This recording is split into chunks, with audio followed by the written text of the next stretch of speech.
बनभूलपुरा क्षेत्र में रेलवे के अतिक्रमण के मामले पर फैसला कल आने वाला है। उससे पहले आज यहाँ पर राजनीतिक सरगर्मियाँ तेज हो गई, सियासी मामले उछलने लग गए। समाजवादी पार्टी के मुरादाबाद क्षेत्र से सांसद टी.एस. हसन ने यहाँ पर हल्द्वानी में आकर लोगों से भेंट की और उनके जज्बातों को समझा और उनके जज्बातों को उकेरने का प्रयास किया। मीडिया के साथ बातचीत में उन्होंने कहा कि सरकार को इस मामले में विशेष कार्य करना चाहिए ताकि इन लोगों को राहत मिल सके, इनकी छतें इनसे दूर न हो सके। वहीं कई अन्य पार्टियों ने भी दलगत आरोप लगाए। सच की तोप के लिए हल्द्वानी से महेंद्र नेगी।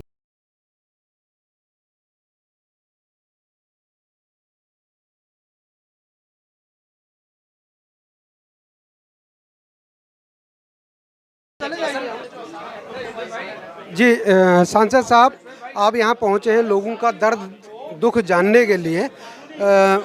सारा मामला इतना ऊपर पहुँच गया है, सुप्रीम कोर्ट तक पहुँच गया है, हाई कोर्ट में ये मामला जो है इन लोगों के खिलाफ गया है। तो आप कहाँ समझते हैं किसकी गलती थी, किसकी कमजोरी रही जो मामला यहाँ तक पहुँचा? देखिए, हमें ऐसा लगता है कहीं ना कहीं लापरवाही हुई है इसकी पैरवी के अंदर। कानून है, एडवर्स पॉसेसी का कानून है कि 12 साल तक जो लोग यहाँ पे रहते हैं उसी का माना जाता है। यहाँ पे 52,000 लोग रह रहे हैं, 200 साल के 150 साल से यहाँ पे हैं। यहाँ दरगाह है, यहाँ मंदिर है, यहाँ मस्जिद है। क्या ऐसे उजाड़ दिया जाएगा? सरकारें उजाड़ने के लिए होती हैं, सरकारें तो बसाने के लिए होती हैं। ये उत्तर प्रदेश का इलाका रहा है, पूर्व में उत्तर प्रदेश से जन्म लिया उत्तराखंड ने। तो इस मामले को आज तक की पहली सरकारों ने नहीं उठाया, इस सरकार ने इस मामले को लिया। क्या समझते हैं? देखिए, हम ये जानते हैं कि जो मुख्यमंत्री होते हैं वो सबके होते हैं, जिन्होंने वोट दिया उसके भी, जिन्होंने नहीं दिया उसके भी। हमें उम्मीद है मुख्यमंत्री जी से कि कोई ना कोई रास्ता निकालेंगे। सुप्रीम कोर्ट से आपको लगता है कि राहत जो है लोगों के पक्ष में आएगी? हमें पूरी यकीन है कि सुप्रीम कोर्ट इन इंसानियत को देखते हुए, क्योंकि सुप्रीम कोर्ट के पास ये पावर्स हैं, वो इनको यकीनी तौर पर राहत देंगे। अब तुम्हारा मीडिया और साथ दे दे, बाकी काम हो जाएगा।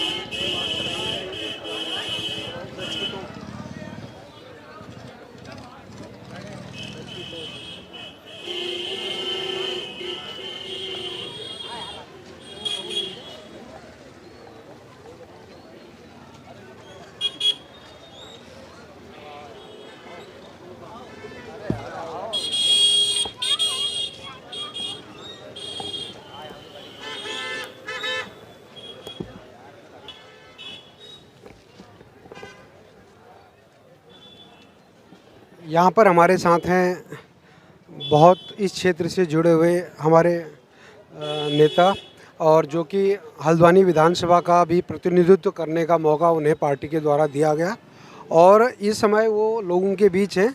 हम आपसे जानना चाहते हैं भाई साहब, जो नेताओं का हुजूम लग रहा है, इधर उधर से नेता लोग आ रहे हैं, इन नेताओं के हुजूम से जो लोग इकट्ठे हुए हैं, क्या इससे इस जो ये मामला जो चल रहा है इस पर कितना फ़र्क पड़ेगा? क्या फ़र्क पड़ने की आपको उम्मीद है? देखिए, इस मसले को राजनीतिक अखाड़ा इन लोगों ने बना दिया है, जबकि इस मसले का हल जो है राजनीतिक अखाड़े से बिल्कुल नहीं है। ये मामला अब उच्चतम न्यायालय में पहुंच चुका है, तो अब हमें वहीं से आस है इसके लिए कि जो भी फैसला वहां से आएगा तो उसका इंतज़ार है। ये मामला इतने सालों पुराना है और इस बार ये मामला यहाँ तक पहुँच गया है। किन की वजह से, किन लोगों की कमजोरी या किन लोगों की लापरवाही की वजह से ये मामला यहाँ तक पहुँचा जो पहले निस्तारण नहीं हुआ? ये बहुत अच्छा सवाल है आपका, इसको मैं आपको बड़ा विस्तार से बताऊंगा।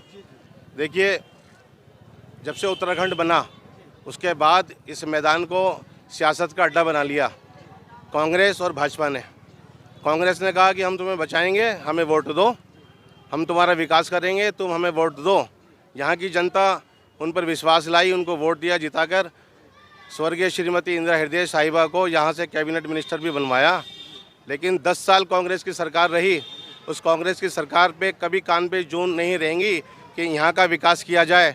मैं दावा करता हूँ आज उनके सुपुत्र जो आज वर्तमान विधायक हैं कि आपकी श्रीमती इंदिरा हृदय साहिबा के काल से लेकर आज तक अगर आपने यहाँ 10 लोगों को सरकारी नौकरी दिलाई, यहाँ की रोड आप देख लीजिए, यहाँ के स्कूल देख लीजिए आप, विकास के नाम पे ज़ीरो, यहाँ के लोगों को ठगा गया। दूसरी तरफ भाजपा ने यहाँ पे ये गेम खेला, दूसरे दलों के लोगों को लाके जोड़ा यहाँ पे कि आप इतने वोट काट के हमें दीजिए ताकि कांग्रेस की सरकार ना आए। उन लोगों ने कभी जीतने की इलेक्शन नहीं लड़ा, उन्होंने सिर्फ यहाँ के लोगों के वोट लिए और वहाँ पे बेचे, और यहाँ की जो भोली भाली जनता थी उनको गुमराह किया, परेशान किया कि भाई आपके लोग, मतलब अभी हम वही वीडियो देख रहे थे, मैडम इंदिरा हृदय ने खुलेआम यहाँ पे चेतावनी दी थी मुजाहिद चौक पे कि हम, अगर आपने मुझे वोट नहीं दिया, मेरे पास बहुत पावर है, अगर आपने वोट नहीं दिया तो आप चटनी से खाओगे, अगर आपने वोट दिया तो मैं आपको घी से खिलाऊंगी। तो इस तरीके से जो बयान, जो यहाँ पे हिटलर शाही वाले बयान उन्होंने दिए थे, आज वो जनता भुगत रही है। उन्होंने विश्वास करके उनको जिता के कैबिनेट मिनिस्टर बनाया था, लेकिन उसका कोई भी उनको फल नहीं मिला। आज उल्टा फल ये मिला है कि 29 से 82 एकड़ पर आज रेलवे दावा कर रहा है। जो खंबे यहाँ पे गड़े हैं ये श्रीमती इंदिरा हृदय साहिबा की देन है।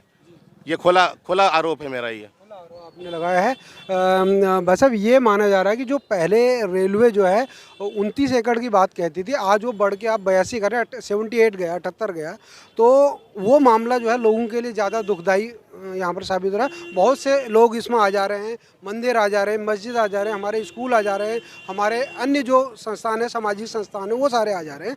लेकिन इस मामले को लेकर अगर कहीं ये बात बनती है तो जो ये मामला, आप किसकी कमी मानते हैं कि जो ये मामला 29 से 78 82 तक पहुँच गया? देखिए, कमी नहीं कह सकते, गुमराह इसको कह सकते हैं कि कोर्ट को गुमराह किया गया, और ये इसका सिलसिला चला राजनीतिक मैदान से।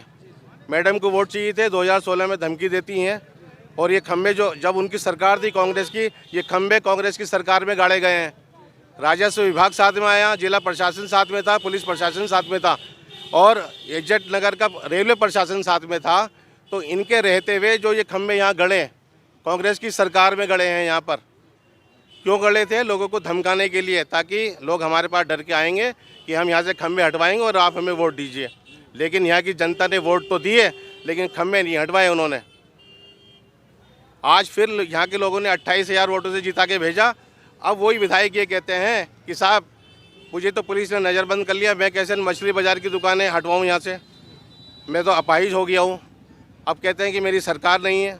जो काम इनको करने चाहिए थे, ये आज ही भाजपा की सरकार से कह रहे हैं, जिनको यहाँ की जनता से, यहाँ की जनता को भाजपा सरकार से कोई उम्मीद ही नहीं है, क्योंकि कभी भाजपा ने कभी यहाँ पे काम ही नहीं किया, ना यहाँ के लोगों ने वोट दिया। तो ये कांग्रेस के लोग आज उनको कह रहे हैं कि साहब ये काम करिए।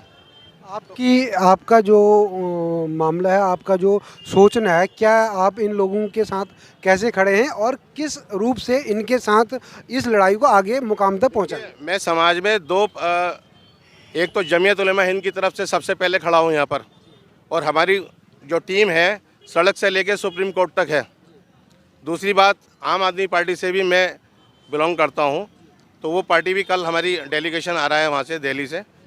तो हम हर तरीके से इस जो परेशान हाल पब्लिक है इसके साथ में खड़े हैं, और जो भी कल सुप्रीम कोर्ट का निर्णय आएगा उसके बाद में जो रूपरेखा तैयार होगी फिर उसके बारे में आपको अवगत कराएंगे। बहुत बहुत धन्यवाद आपका, आपने हमारे साथ बातचीत। यहाँ पर बहुत सारे लोग हैं, हम इन लोगों से भी बात करें। भाई साहब, क्या है, कैसा ये लोगों के मन में जो भय है, जो डर है, इस डर को दूर होने की जो कल को सुनवाई होने, क्या उम्मीद?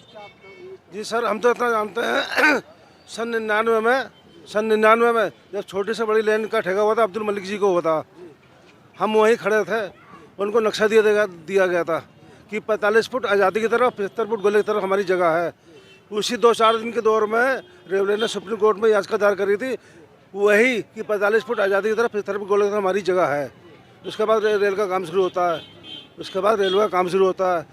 रेलवे आ गया 2016 का मसला, वो नक्शा मलिक जी के पास आज भी है। आगे 2016 का मसला फिर वही रेलवे का उठा तो उसमें भी जो है इंदिरा हृदय जी जाना में स्टे लेकर आई वहाँ पर। उसके बाद जो है नगर पालिका ने एक किताब निकाली थी जिसमें ये कहा गया कि जो है आप आप जो है लेटरिन नाप के लाइए, बाथरूम ला के लाइए, जीना नाप के लाइए। उन्होंने तो 10 रुपये किताब बांटी थी पूरी पब्लिक को। जी जी, ये किताब बांटी थी। हाँ, ये किताब बांटी थी। कौन से सन में बांटी थी? 2016 में जब ये मसला उठा था रेलवे का। जी जी जी जी, तो लोगों ने सबों ने जो है भर के नगर पालिका में दिया कि इसके साथ जो रजिस्ट्री होगी, ये होगा, सब कुछ होगा। लोगों ने भर के दिया इसको। उसके बाद जो है 2016 में इन्होंने सिर्फ गड्ढे गबूर बस्ती दिखाए थे, गबूर बस्ती और गड्ढे। उसके बाद जो है जब सुप्रीम कोर्ट में मामला जाता है, सुप्रीम कोर्ट ने फिर इसके यहाँ सर्वे करवाया था। जब सर्वे में जब पूरी रिपोर्ट जाती है तो सुप्रीम कोर्ट जो है हैरान हो गई, ये तो इसमें कुछ दिखा रहे हैं और वहाँ इतना आ रहा। यहाँ तो बड़े बड़े मकान, कोठियाँ, सब कुछ, मंदिर मस्जिद सब कुछ बने हुए हैं। फिर सुप्रीम कोर्ट ने हाई कोर्ट से जवाब लिया था। हाई कोर्ट से जवाब लिया था कि आपने किसके कहने से खंभे गाड़े है, आपने किसके कहने से खंभे गाड़े, इसका मुझे जवाब चाहिए, हाई कोर्ट जवाब दे मुझे। तो उसमें जो है रविशंकर जोशी और तुम्हारे नगर निगम को बुलाया गया था। तो रविशंकर जोशी ने यही कहा था कि मैंने सिर्फ गड्ढों के लिए कहा था, मैंने सिर्फ गड्ढों के लिए कहा था। और 2016 में जिस समय खंभे गाड़े थे, वो हाथों की नोटिस भी लगा रहे थे, घर घर नोटिस भी लगा रहे थे। सिर्फ नोटिस में सिर्फ 2 बातें लिखी थी और सारे लोगों ने पढ़ा भी होगा। नोटिस में ये बातें लिखी थी, इस रेलवे की याचिका दायर करने वाला रविशंकर जोशी जी, और ताकि मुझे मुसलमानों को खतरा, सिर्फ 2 बातें लिखी थी। सारे लोगों ने पढ़ा भी होगा, सिर्फ 2 बातें लिखी थी। यहाँ पर हमारे साथ और हैं, अनुभवी व्यक्ति हैं, बुजुर्ग व्यक्ति हैं हमारे। भाई साहब, ये जो मामला हो गया है, अब थोड़े के चक्कर में बहुत सारे लोग इसमें आ गए हैं, तो बहुत से लोगों के जो है गर्दन पर तलवार लटका दी गई है। तो अब इस मामले का जो है निस्तारण जो होना है, आप अनुभवी व्यक्ति हैं, आपको पता होगा, तो कैसे इस मामले का निस्तारण किया जाए और जो ये छोटा मामला है, छोटे मामले को बड़े होने से रोका जाए, कैसे समझते हैं? मैं तो साहब यहाँ का रहने वाला नहीं हूँ, जी जी, बताइए। बरेली का हूँ। जी जी, मेरे दामाद बेटी रहते हैं। अच्छा अच्छा कॉपी किताबों का काम है, राजू नाम है अच्छा अच्छा। वो मेरा दामाद। तो मैं ये खबर सुन के यहाँ घबरा के आया हम दोनों मियाँ बीवी। अच्छा, उनका जन्म है मकान? हाँ, उनका जब। अच्छा, मकान के जन्म। हाँ, उसके तो रेलवे- मैं तो एक चीज़ ये कहना चाहता हूँ, मुझे तो ये सब सुन रहा हूँ, लेकिन ये ज़रूर मैं कहूँगा मोदी जी से और अमित शाह जी से और राजनाथ जी से कि अब तक जितने बादशाह आए और चले गए, कुछ आखिरत के लिए कर लो अपनी। ये हठधर्मी हटा दो, ये गरीब जो जाड़ों में बच्चे बूढ़े कहाँ जाएंगे, ये मैं तो ये कहना चाह रहा हूँ। ये अच्छी बात नहीं है। किसी वक्त भी तुम्हारे हाथ में हुकूमत है, लेकिन रूह उसके हाथ में है तुम्हारी। वो किसी वक्त भी तुम्हारी रूह खींच सकता है, फिर क्या करोगे? मैं ये बात कह रहा हूँ साहब, इनको डरना चाहिए अपने हाँ, दुख लगा, आपके बेटे दुख सबका लगा हुआ है। पहुंचे यहाँ पर?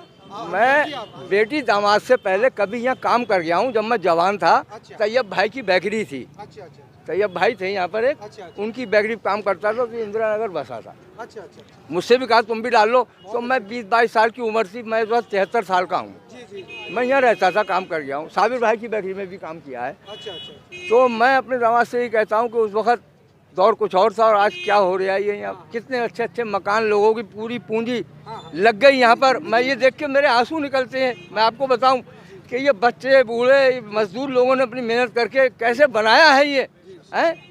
तुम ये तमाम यहाँ पर जानवरों के लिए घर बना रहे हो, उनके लिए गौशालाएं। अरे ये इंसानों के लिए सोचो, ये कहाँ जाएंगे? ये तुम चाहो तो कुछ भी नहीं हो सकता।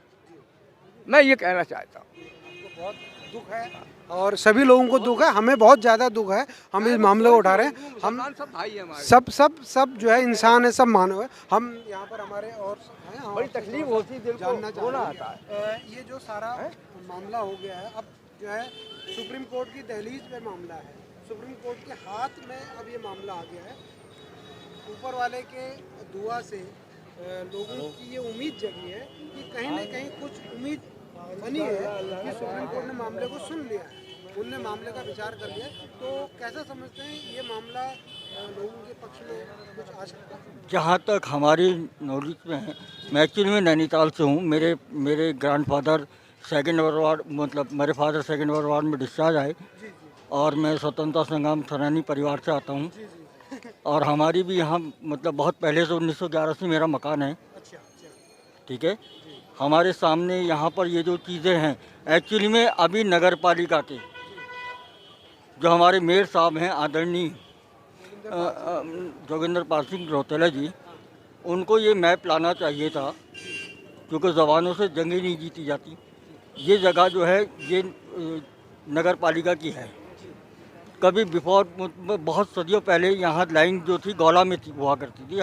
मैंने अपने बुजुर्गों से सुना है, जब गौला बह करके आती थी वो पटरी टूट गई, तो फिर वो पटरी इधर को शिफ्ट होगी। तो वो पटरी जो है उससे इधर आई। रेलवे की जो लाइन है पुरानी फ्यूचर में 1948 समथिंग के साथ में, तो वो उधर से है। नगर पालिका अपने मैप मतलब लैंड मैप दे, और मेरा रेलवे से भी ये अनुरोध है कि वो अपनी लैंड मैप दे। मैप किसी के पास है नहीं। इन बेचारों को क्यों मतलब इतना ज़्यादा दुखी किया जा रहा है? इस टाइम लोग मतलब मौत और ज़िंदगी से जूझ रहे हैं। कई लोगों को हार्ट की प्रॉब्लम हो गई है, कई लोग पैरालाइज हो चुके हैं। तो इस तरह की यातनाएं नहीं दी जानी चाहिए, मानसिक उत्पीड़न नहीं होना चाहिए। मेरा यह है कि सही सोच समझकर विचार करना चाहिए। जी, आप नैनीताल में रहते हैं। नैनीताल में तो जो है वहाँ भी ऐसी जगह है जहाँ पर लोग बसे हुए हैं। तो हम भी ये सोचते हैं कि सब जगह एक मानक होना चाहिए, सब जगह लोगों को रिलीफ देते हुए मानक बनाए जाने चाहिए, मानवता के हिसाब से बनाए जाने। मानक तैयार होने चाहिए। जब ये मलिन बस्ती में घोषित किया गया, उसके बाद फिर इसको मलिन बस्ती से क्यों हटाया गया, सबसे बड़ा प्रश्न मेरा है।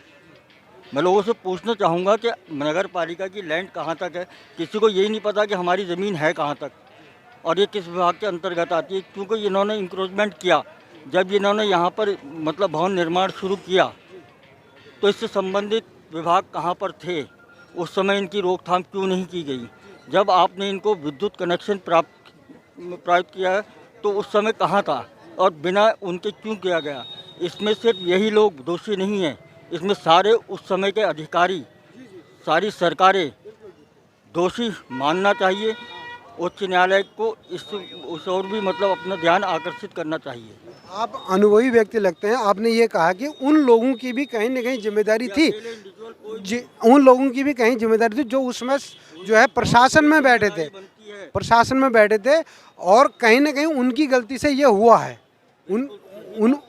उनकी गलती से हुआ, तो कहीं प्रकृति का न्याय है, कहीं उनसे भी इस मामले को लेकर उनसे भी वसूली, जो उनसे उनको भी दंड जो करना चाहिए। क्योंकि ये लोग बसे हैं, अगर बसे हैं रेलवे की ज़मीन पर, कुछ लोग बसे हैं कहीं पर रेलवे की ज़मीन है, बिल्कुल इसमें मानने वाली बात है। लेकिन वो उन अधिकारियों की कमी से या उनकी जो है लापरवाही से। मैं आपका ध्यान इस ओर आकर्षित करूँगा कि सिर्फ गफूर बस्ती रेलवे स्टेशन से यहाँ इंदिरा नगर तक रेलवे की जगह है। सिर्फ रेलवे इसी जगह को अपना अधिकार, इसी पर अधिकार मानती है। इससे ऊपर शीश महल, ये जो बरसाती नहर, इसके साथ में जो है वो लोग क्यों समझ गए? मैं अगर कोई पाप कर रहा हूँ, पुलिस मुझे पकड़ती है, तो मेरे पर भी वो धारा लगती है और दूसरों के ऊपर, तो ऊपर के लोगों के साथ क्यों वो करा गया? यहाँ पर स्वतंत्र व्यवहार क्यों किया जा रहा है? आपकी बात न्याय संगत है कि अगर जब एक के लिए एक दंड है तो दूसरे के लिए अलग क्यों है? ठीक है ना, रेलवे तो इंक्रोचमेंट है। बहेड़ी की बिल्कुल जस्ट बराबर से ट्रेन जा रही है, वहाँ पर अगर आप ऐसे करेंगे 5 फुट के डिस्टेंस पे, ये तो 500 फुट से दूरी से बैठे। पहले तो अपना मैप बताएं, अपना लीगली मतलब वो बताएं कि आपकी लैंड से, आपकी रेलवे लाइन से कितनी दूर तक आपकी लैंड आती है। बिल्कुल, आपने बिल्कुल न्याय संगत बात की कि जहाँ जो है उनका जहाँ पर वो बनता है, वो उसको जो है उनको पहले अपना क्लियर करना चाहिए। नगर पालिका की आपने बात कही, नगर पालिका की अगर ज़मीन है तो नगर पालिका को इस मामले में अपने दस्तावेज रखने चाहिए थे। बिल्कुल, अपने साक्ष्य रखने चाहिए। हमारे नहीं, आप जो कह रहे हो रेलवे की जगह पर बसे हैं, रेलवे की जगह कहाँ है? रेलवे की हम तो ये ऐसा नहीं हो रहा है। बीच में आप कटेल मत करें, आप अपनी बात आपसे पूछ रहे हैं। क्योंकि वो लोग भी जो इनके साथ होना चाहिए वो उनके साथ सबसे पहले हो, न्याय संगत के साथ चिपके में, चाहे इसमें आवास विकास हो या उससे नीचे बरसाती नहर हो, काठगोदाम से लेके यहाँ तक होना चाहिए। मेरा नाम एस वारसी, मैंने हाई कोर्ट के खिलाफ, अतिक्रमण के खिलाफ मैंने आवाज़ उठाई थी। ठीक है, मैं अकेला आदमी हूँ, मैं बोल रहा हूँ, मैं स्वतंत्र संघ परिवार से आता हूँ। बहुत बढ़िया, इसीलिए आपसे हमने बुलवाया क्योंकि आप पुराने अनुभवी व्यक्ति लगते हैं। ठीक है ना। अब है मामला, क्योंकि आपने देखा आज के नौजवानों ने वो चीजें देखी नहीं है। नहीं आपने देखी है, जो अनुभव आपका बिल कहना है, वो आप बता रहे हैं, इसलिए हम आपकी बाइट ले रहे हैं।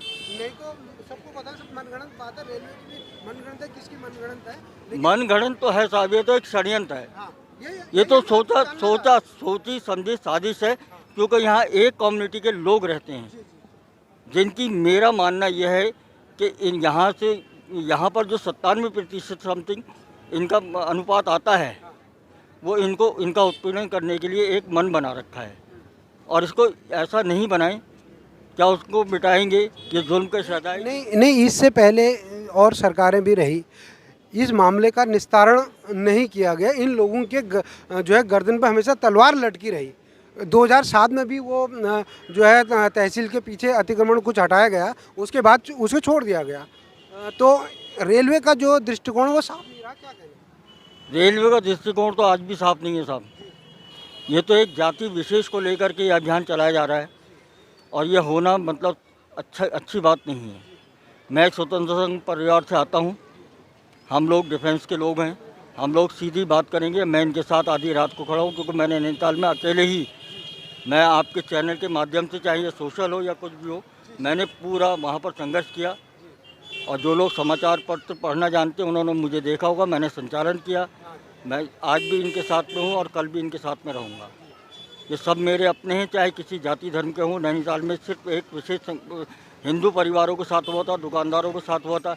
मैंने उनकी लड़ाई भी लड़ी और मैं इनकी लड़ाई लड़ने के भी तैयार हूँ। मुझे नेतागिरी करने का कोई शौक़ नहीं है। आपने न्यायोचित बात की है, न्याय की बात की है, आपके लिए आपने हमसे बात करी, आपका बहुत बहुत धन्यवाद।